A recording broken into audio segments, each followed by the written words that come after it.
Hello everyone. आज की इस वीडियो में हम डिस्कस करेंगे जीके के कुछ इंपॉर्टेंट क्वेश्चंस जो मेनली प्रीवियस एचपी टेट के एग्ज़ाम में ये क्वेश्चंस पूछे गए थे।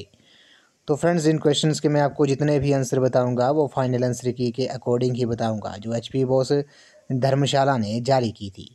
तो फ्रेंड्स, आपने क्या करना है, इन क्वेश्चंस के शॉर्ट फॉर्म में नोट्स ज़रूर बना लेने हैं क्योंकि रिवीजन के टाइम ये क्वेश्चंस आपको काफ़ी हेल्पफुल साबित होंगे। तो फ्रेंड्स, अगर आप एचपी टेट की तैयारी कर रहे हो तो इसके लिए मैंने एक अलग से प्लेलिस्ट बनाई है जिसका लिंक मैंने डिस्क्रिप्शन बॉक्स में दे दिया है। आप वहां पर जाकर वीडियोस देख सकते हो। वहां पर आपको एचपी टेट के रिगार्डिंग 100 प्लस वीडियोस आपको देखने को मिलेगी जिससे आप अपनी तैयारी जारी रख सकते हो। तो फ्रेंड्स, मैं आपने इन क्वेश्चंस के शॉर्ट फॉर्म में नोट्स जरूर बना लेने हैं। रिवीजन के टाइम ये क्वेश्चंस आपको काफ़ी हेल्पफुल साबित होंगे। तो फ्रेंड्स, वीडियो को शुरू करते हैं। क्वेश्चन नंबर 121 में बोला गया है कि क्वेश्चन नंबर 121 में बोला गया कि मोनोजाइट रेत में निम्नलिखित में से कौन सा जो खनिज है वो पाया जाता है। Which of the following mineral is found in monazite sand. काफ़ी इंपॉर्टेंट क्वेश्चन है। तो मोनोजाइट सैंड रेत में कौन सा खनिज जो है, मिनरल जो है वो पाया जाता है। क्वेश्चन नंबर 121 का जो राइट आंसर है वो आपका ऑप्शन नंबर ए है, थोरियम जो है। इस क्वेश्चन क्या राइट आंसर है, थोरियम जो है वो मोनोजाइट रेत यानी कि मोनोजाइट सैंड में पाया जाने वाला मिनरल है। तो ऑप्शन नंबर ए इस क्वेश्चन का करेक्ट आंसर है। क्वेश्चन नंबर 122 पे चलते हैं। निम्नलिखित में से कौन सा वेद जो है वो सबसे पुराना वेद है। ये क्वेश्चन हमने कई बार डिस्कस किया है। Which is the oldest Veda out of the following. तो सबसे जो पुराना वेद है, सबसे जो पुराना वेद है वो कौन सा है, आपको पता है। इस क्वेश्चन का जो राइट आंसर है वो आपका ऑप्शन नंबर बी है, ऋग्वेद जो है। इस क्वेश्चन का राइट आंसर है, ये सबसे पुराना वेद है। ऑप्शन नंबर बी इस क्वेश्चन का करेक्ट आंसर है।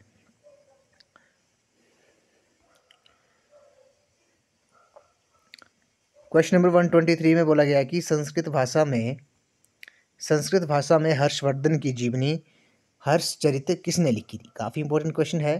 Who wrote the autobiography Harshacharita in Sanskrit. काफ़ी इंपॉर्टेंट क्वेश्चन है। संस्कृत भाषा में हर्षवर्धन की जो जीवनी थी, हर्षचरित थी, वो किसने लिखी थी। क्वेश्चन नंबर 123 का जो करेक्ट आंसर है वो आपका ऑप्शन नंबर सी है, बाणभट्ट जो है। इस क्वेश्चन क्या राइट आंसर है। बाणभट्ट ने ऑटोबायोग्राफी हर्षवर्धन की जो जीवनी थी हर्षचरित, वो संस्कृत में किसने लिखी थी, वो बाणभट्ट ने लिखी थी। ऑप्शन नंबर सी जो है इस क्वेश्चन क्या करेक्ट आंसर है। क्वेश्चन नंबर 124 पे चलते हैं। क्वेश्चन नंबर 124 पे बोला गया कि सप्तऋषि 7 तारों का समूह है जो नक्षत्र मंडल के डैश का भाग है। काफ़ी इंपॉर्टेंट क्वेश्चन है। Saptarishi is a group of 7 stars is a part of constellations. काफ़ी इंपॉर्टेंट क्वेश्चन है। क्वेश्चन नंबर 124 का जो राइट आंसर है वो आपका ऑप्शन नंबर ए है, उर्सा मेजर जो है। इस क्वेश्चन का राइट आंसर है, सप्तऋषि 7 तारों का समूह है जो नक्षत्र मंडल के उर्सा मेजर का भाग है। तो ऑप्शन नंबर ए इस क्वेश्चन का करेक्ट आंसर है। क्वेश्चन नंबर 125 पे चलते हैं। क्वेश्चन नंबर 125 में बोला गया कि पृथ्वी का अक्ष एक काल्पनिक रेखा है जो इसके कक्षीय सतह से डैश का कोण बनाती है। The axis of earth is an imaginary line which makes an angle dash with its orbital surface. तो क्वेश्चन नंबर 125 का जो राइट आंसर है वो आपका ऑप्शन नंबर बी है। ऑप्शन नंबर बी इस क्वेश्चन का राइट आंसर है। पृथ्वी का अक्ष एक काल्पनिक रेखा है जो इसके कक्षीय सतह से 66.5 का डिग्री का कोण बनाती है। तो ऑप्शन नंबर बी जो है इस क्वेश्चन का करेक्ट आंसर है। क्वेश्चन नंबर 126 पे चलते हैं। क्वेश्चन नंबर 126 में बोला गया है कि तिब्बत का कौन सा ग्रंथ लद्दाख में प्रचलित है जिसे स्थानीय मुसलमान और बौद्ध दोनों गाते हैं। Which volume is famous in Ladakh which is sung by local Muslims and Buddhist both. तो तिब्बत का वह कौन सा ग्रंथ है जो लद्दाख में प्रचलित है जिसे स्थानीय मुसलमान और बौद्ध दोनों गाते हैं। तो क्वेश्चन नंबर 126 का जो राइट आंसर है वो आपका ऑप्शन नंबर ए है, केसर सागा जो है। इस क्वेश्चन का राइट आंसर है, केसर सागा जो ग्रंथ है वो लद्दाख में प्रचलित है जिसे स्थानीय मुसलमान और बौद्ध जो है वो दोनों गाते हैं। तो ऑप्शन नंबर ए इस क्वेश्चन का करेक्ट आंसर है। क्वेश्चन नंबर 127 पे चलते हैं। अमेरिका में औरतों को वोट डालने का जो अधिकार था वो कब प्राप्त हुआ था। काफ़ी इंपॉर्टेंट क्वेश्चन है। When were women first allowed to vote in America USA. तो अमेरिका यूएसए में औरतों को वोट डालने का अधिकार कब प्राप्त हुआ था। क्वेश्चन नंबर 127 का जो राइट आंसर है वो आपका ऑप्शन नंबर ए है, सन 1920 में। कब, सन 1920 में अमेरिका में औरतों को वोट डालने का अधिकार प्राप्त हुआ था। तो ऑप्शन नंबर ए इस क्वेश्चन का राइट आंसर है। क्वेश्चन नंबर 128 पे चलते हैं। विटिकल्चर निम्नलिखित में से कौन सी कृषि को कहते हैं? Out of following which agriculture is also known as viticulture. तो विटिकल्चर किस कृषि को कहते हैं? तो क्वेश्चन नंबर 128 का जो राइट आंसर है वो आपका ऑप्शन नंबर डी है। अंगूर की खेती जो है, अंगूर की खेती, फार्मिंग ऑफ ग्रेप्स जो है उसे विटिकल्चर कहते हैं। तो farming of grapes agriculture is known as viticulture. तो ऑप्शन नंबर डी जो है इस क्वेश्चन का राइट आंसर है। क्वेश्चन नंबर 127 पे चलते हैं। क्वेश्चन नंबर 129 पे चलते हैं। क्वेश्चन नंबर 129 में बोला गया है कि स्वामी दयानंद सरस्वती ने आर्य समाज की स्थापना कब की थी? When did Swami Vivekanand Saraswati established Arya Samaj? तो आर्य समाज की जो स्थापना थी वो स्वामी दयानंद सरस्वती ने आर्य समाज की स्थापना कब की थी? When did Swami Dayanand Saraswati established Arya Samaj? तो आर्य की समाज की जो स्थापना थी वो कब की थी? 129 का जो राइट आंसर है वो आपका ऑप्शन नंबर बी है, 1875 जो है इस क्वेश्चन का राइट आंसर है। स्वामी दयानंद सरस्वती ने आर्य समाज की जो स्थापना थी वो 1875 में की थी। तो ऑप्शन नंबर बी इस क्वेश्चन का राइट आंसर है। क्वेश्चन नंबर 130 पे चलते हैं। भगवत गीता के कुल कितने अध्याय हैं? How many chapters are there in the Bhagavad Gita? तो भगवत गीता में कुल कितने अध्याय है, चैप्टर है? क्वेश्चन नंबर 130 का जो राइट आंसर है वो आपका ऑप्शन नंबर बी है, 18 अध्याय हैं। भगवत गीता में कुल कितने अध्याय हैं? 18 चैप्टर्स है। तो ऑप्शन नंबर बी इस क्वेश्चन का राइट आंसर है। क्वेश्चन नंबर 131 पे चलते हैं। क्वेश्चन नंबर 131 में बोला गया कि भारत का सबसे ऊंचा बांध कौन सा है? The highest dam in India. तो हाईएस्ट डैम भारत में कौन सा है? क्वेश्चन नंबर 131 का जो राइट आंसर है वो आपका ऑप्शन नंबर बी है, टिहरी बांध जो है, टिहरी डैम जो है वो भारत का सबसे ऊंचा बांध है। तो ऑप्शन नंबर बी इस क्वेश्चन का राइट आंसर है।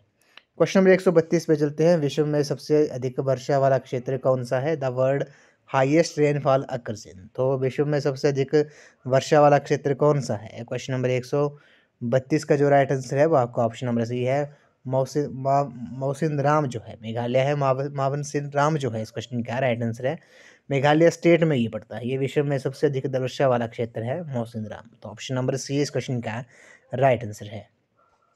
क्वेश्चन नंबर 133 पे चलते हैं। 133 में पड़ेगी भारत में कुल कितने राज्य हैं? काफ़ी इंपॉर्टेंट क्वेश्चन है ये। India has total number of states. तो इस क्वेश्चन का फ्रेंड्स ये 2018 में एग्ज़ाम हुआ था। उस टाइम 29 स्टेट्स थी, लेकिन अब जम्मू कश्मीर स्टेट को दो अलग यूटी में डिवाइड कर दिया गया है। तो जिसकी वजह से अब कुल कितनी स्टेट्स हैं? 28 जो हैं वो अभी प्रेजेंट में स्टेट्स हैं। तो ऑप्शन में नहीं है क्योंकि ये एग्ज़ाम 2018 का एग्ज़ाम था, उसमें उस टाइम 29 स्टेट्स थी। तो आपने नोट कर लेना है भारत में कुल कितने राज्य हैं? 28 राज्य हैं। क्वेश्चन नंबर 134 पे चलते हैं। भारत का सबसे बड़ा राज्य कौन सा है? Which is the largest state of India?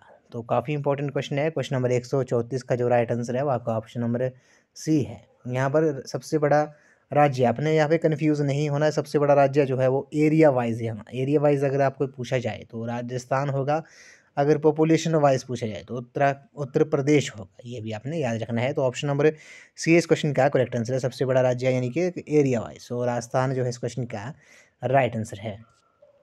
Question number 135 पे चलते हैं। सिक्किम की राजधानी कौन सी है? तो the capital of Sikkim is. तो सिक्किम की कैपिटल कौन सी है? क्वेश्चन नंबर 135 का जो राइट आंसर है वो आपका ऑप्शन नंबर सी है, गंगटोक जो है वो किसकी कैपिटल है? ये सिक्किम की कैपिटल है। बात करते हैं दिसपुर जो है वो किसकी कैपिटल है? वो असम की कैपिटल है दिसपुर। शिलोंग जो है मेघालय की है। कोहिमा जो है वो नागालैंड की है। तो गंगटोक जो है वो सिक्किम की कैपिटल है। ऑप्शन नंबर सी इस क्वेश्चन का राइट आंसर है। क्वेश्चन नंबर 136 पे चलते हैं। विश्व का सबसे बड़ा महासागर कौन सा है? Which is the largest ocean in the world? तो विश्व का सबसे बड़ा महासागर कौन सा है? क्वेश्चन नंबर 136 का जो करेक्ट आंसर है वो आपका ऑप्शन नंबर डी है, प्रशांत महासागर जो है, पैसिफिक ओशन जो है इस क्वेश्चन का राइट आंसर है। क्वेश्चन नंबर 137 पे चलते हैं। मानचित्र पर जलाशयों को दिखाने के लिए किस रंग का प्रयोग किया जाता है? Which colour is used for the showing water on map? तो आपको पता होगा मैप पे जो वाटर जो है वो उसको किस कलर से शो किया जाता है? तो क्वेश्चन नंबर 137 का जो राइट आंसर है वो आपका ऑप्शन नंबर ए है, नीले रंग से, ब्लू कलर से। ऑप्शन नंबर ए जो है इस क्वेश्चन का करेक्ट आंसर है। क्वेश्चन नंबर 138 में बोला गया कि हिमाचल प्रदेश में सबसे अधिक वर्षा कहाँ होती है? द हाईएस्ट रेनफॉल अकर इन हिमाचल प्रदेश। तो हिमाचल प्रदेश में जो सबसे ज़्यादा बारिश होती है वो कहाँ होती है? वो धर्मशाला में होती है, डिस्ट्रिक्ट कांगड़ा में ये पड़ता है। ऑप्शन नंबर सी इस क्वेश्चन का राइट आंसर है। अगर आपसे पूछा जाए कि हिमाचल में धर्मशाला के बाद दूसरे नंबर पर सबसे ज़्यादा बारिश कहाँ होती है, तो ये भी आपने याद रखना, ये शिमला में होती है। कहाँ पर होती है? धर्मशाला के बाद शिमला में सबसे ज़्यादा बारिश होती है। क्वेश्चन नंबर 139 पे चलते हैं। हिमाचल प्रदेश में क्षेत्रफल के आधार पर सबसे छोटा जिला कौन सा है? The smallest district in area of Himachal Pradesh. तो एरिया के हिसाब से हिमाचल प्रदेश का सबसे छोटा डिस्ट्रिक्ट कौन सा है? क्वेश्चन नंबर 139 का जो राइट आंसर है वो आपका ऑप्शन नंबर सी है, हमीरपुर जो है इस क्वेश्चन का राइट आंसर है। अगर आपसे लार्जेस्ट एरिया वाइज पूछा जाए डिस्ट्रिक्ट तो कौन सा होगा? वो आपका लाहौल स्पीति होगा। क्वेश्चन नंबर 140 पे चलते हैं। पहाड़ी गांधी कौन था? हु वाज द पहाड़ी गांधी। तो पहाड़ी गांधी पहाड़ी गांधी के नाम से जाना जाता था। क्वेश्चन नंबर 140 का जो राइट आंसर है वो आपका ऑप्शन नंबर डी है, बाबा कांशीराम जो है इस क्वेश्चन का राइट आंसर है। उन्हें पहाड़ी गांधी के नाम से जाना जाता था। उन्हें पहाड़ी गांधी की जो संज्ञा थी वो पंडित जवाहरलाल नेहरू जी ने दी थी, और पहाड़ी बुलबुल जो थी वो सरोजनी नायडू ने इन्हें पहाड़ी बुलबुल की संज्ञा दी थी। आपको पता होगा ये डिस्ट्रिक्ट कांगड़ा के देहरा से ये बिलोंग करते थे, और इन्होंने आज़ादी तक काले वस्त्र धारण करने की प्रतिज्ञा ली थी पहाड़ी गांधी बाबा कांशीराम ने। ऑप्शन नंबर बी इस क्वेश्चन डी जो है इस क्वेश्चन का राइट आंसर है। क्वेश्चन नंबर 141 पे चलते हैं। क्वेश्चन नंबर 141 में बोला गया कि प्रथम विश्व युद्ध लड़ा गया था। तो प्रथम विश्व युद्ध कब लड़ा गया था? First world war was fought. तो प्रथम जो विश्व युद्ध था वो 1914 से लेकर 1918 तक लड़ा गया था। ऑप्शन नंबर ए इस क्वेश्चन डी इस क्वेश्चन का राइट आंसर है। अगर आपसे पूछा कि द्वितीय जो विश्व युद्ध हुआ था, सेकंड वर्ल्ड वॉर जो था वो कब हुआ था? वो 1939 से लेकर 1945 तक हुआ था, जो सेकंड वर्ल्ड वॉर था। तो ऑप्शन नंबर डी इस क्वेश्चन का राइट आंसर है।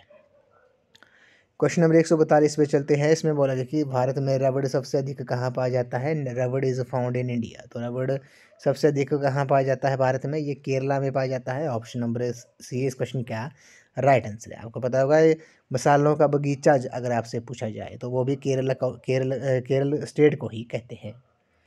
क्वेश्चन नंबर 143 पे चलते हैं। भारत की खोज नामक पुस्तक किसने लिखी? Who wrote the book discovery of India. तो डिस्कवरी ऑफ इंडिया जो है वो पुस्तक है वो किसने लिखी थी? वो आपके पंडित जवाहरलाल नेहरू ने लिखी थी। ऑप्शन नंबर बी जो है इस क्वेश्चन का राइट आंसर है। पंडित जवाहरलाल नेहरू ने डिस्कवरी ऑफ इंडिया नामक पुस्तक लिखी थी। क्वेश्चन नंबर 144 पे चलते हैं। इसमें बोला कि राष्ट्रगान जन गण मन गाने का सही समय क्या है? Correct time for singing national song Jana Gana मन। तो इस क्वेश्चन का जो राइट आंसर है वो आपका ऑप्शन नंबर सी है, 52 सेकंड जो है इस क्वेश्चन का राइट आंसर है। इसके रचयिता जो है वो रविंद्रनाथ टैगोर जी हैं, जो राष्ट्रगान है हमारा जनगण मन के। क्वेश्चन नंबर 145 पे चलते हैं। क्वेश्चन नंबर 145 में बोला गया है कि आईने अकबरी लिखी गई थी। आईने अकबरी वाज रिटन बाय। तो आईने अकबरी जो थी वो किसके द्वारा लिखी गई थी? ये लिखी गई थी अबुल फजल द्वारा। किसके द्वारा? अबुल फजल द्वारा आईने अकबरी जो थी वो लिखी गई थी। ऑप्शन नंबर सी इस क्वेश्चन का राइट आंसर है। क्वेश्चन नंबर 146 पे चलते हैं। गिर जंगल डैश से संबंधित है? गिर फॉरेस्ट इज एसोसिएटेड विद। तो ये किससे संबंधित है? ये लॉयन से संबंधित है, सिंह से संबंधित है। ये आपको पता है गुजरात स्टेट में है ये। ऑप्शन नंबर ए जो है इस क्वेश्चन का राइट आंसर है। क्वेश्चन नंबर 147 पे चलते हैं। यूएसए का प्रथम राष्ट्रपति कौन था? The first president of USA was. तो यूएसए का प्रथम राष्ट्रपति कौन था? क्वेश्चन नंबर 147 का जो राइट आंसर है वो आपका ऑप्शन नंबर ए है, जॉर्ज वाशिंगटन जो थे वो यूएसए के फर्स्ट प्रेसिडेंट थे। ऑप्शन नंबर ए इस क्वेश्चन का राइट आंसर है। आपने कमेंट सेक्शन में बताना है कि प्रेजेंट में अमेरिका के प्रेसिडेंट कौन है। प्रेसिडेंट भी बताना है और वाइस प्रेसिडेंट भी बताना है आपने कमेंट सेक्शन में। और अमेरिका के जो प्रेसिडेंट का जो कार्यकाल होता है वो 4 वर्ष का होता है, ये भी आपने याद रख लेना है। भारत में 5 वर्ष का होता है कार्यकाल। क्वेश्चन नंबर 148 पे चलते हैं। क्वेश्चन नंबर 148 में बोलेगी पाणिनि एक प्रसिद्ध विद्वान था। Panini was famous scholar of. तो पाणिनि जो था वो एक प्रसिद्ध विद्वान था। किसका विद्वान था? ये प्रसिद्ध विद्वान था। क्वेश्चन नंबर 148 का जो राइट आंसर है वो आपका ऑप्शन नंबर ए है, भाषा और व्याकरण का, लैंग्वेज एंड ग्रामर का ये स्कॉलर था। तो ऑप्शन नंबर ए इस क्वेश्चन का राइट आंसर है। Panini was a famous scholar of language and grammar. Option number A इस क्वेश्चन का राइट आंसर है। क्वेश्चन नंबर 149 पे चलते हैं। भारत में रुई मिलों की सबसे अधिक संख्या है। भारत में रुई मिलों की सबसे अधिक संख्या कहाँ पर है? The highest number of cotton mills in India is in. तो भारत में रुई मिलों की जो सबसे अधिक संख्या है वो कहाँ पर है? क्वेश्चन नंबर 149 का जो राइट आंसर है वो आपका ऑप्शन नंबर ए है, अहमदाबाद में है, गुजरात स्टेट में ये पड़ता है। ऑप्शन नंबर ए इस क्वेश्चन का राइट आंसर है। इस वीडियो का लास्ट क्वेश्चन है, मानवाधिकार दिवस पूरे विश्व में प्रतिवर्ष कब मनाया जाता है? Human rights day is observed over the world every day year on. तो मानवाधिकार दिवस जो है वो पूरे विश्व में किस प्रतिवर्ष मनाया जाता है, कब मनाया जाता है? क्वेश्चन नंबर 150 का जो राइट आंसर है वो आपका ऑप्शन नंबर सी है, 10 दिसंबर को प्रत्येक वर्ष मनाया जाता है। तो ऑप्शन नंबर सी इस क्वेश्चन का करेक्ट आंसर है। तो फ्रेंड्स आज की इस वीडियो में बस इतना ही। आज हमने जीके के कुछ इंपॉर्टेंट क्वेश्चन डिस्कस किए जो प्रीवियस एचपी टेट के एग्जाम में ये क्वेश्चंस पूछे गए थे। तो फ्रेंड्स इन क्वेश्चंस के मैंने आपको जितने भी आंसर बताए वो आंसर के अकॉर्डिंग ही बताए हैं जो एचपी बॉस धर्मशाला ने जारी की थी। तो फ्रेंड्स आपने इन क्वेश्चंस के शॉर्ट फॉर्म में नोट्स जरूर बना लेने हैं क्योंकि रिवीजन के टाइम ये क्वेश्चंस आपको काफ़ी हेल्पफुल साबित होंगी। तो फ्रेंड्स अगर आप एचपी टेट की तैयारी कर रहे हो तो इसके लिए भी मैंने एक अलग से प्लेलिस्ट बनाई है जिसका लिंक मैंने डिस्क्रिप्शन बॉक्स में दे दिया है, आप वहाँ पर जाकर वीडियोस देख सकते हो। तो फ्रेंड्स आज की इस वीडियो में बस इतना ही। तो वीडियो को लाइक शेयर एंड कमेंट जरूर कर दें। तो थैंक यू फ्रेंड्स।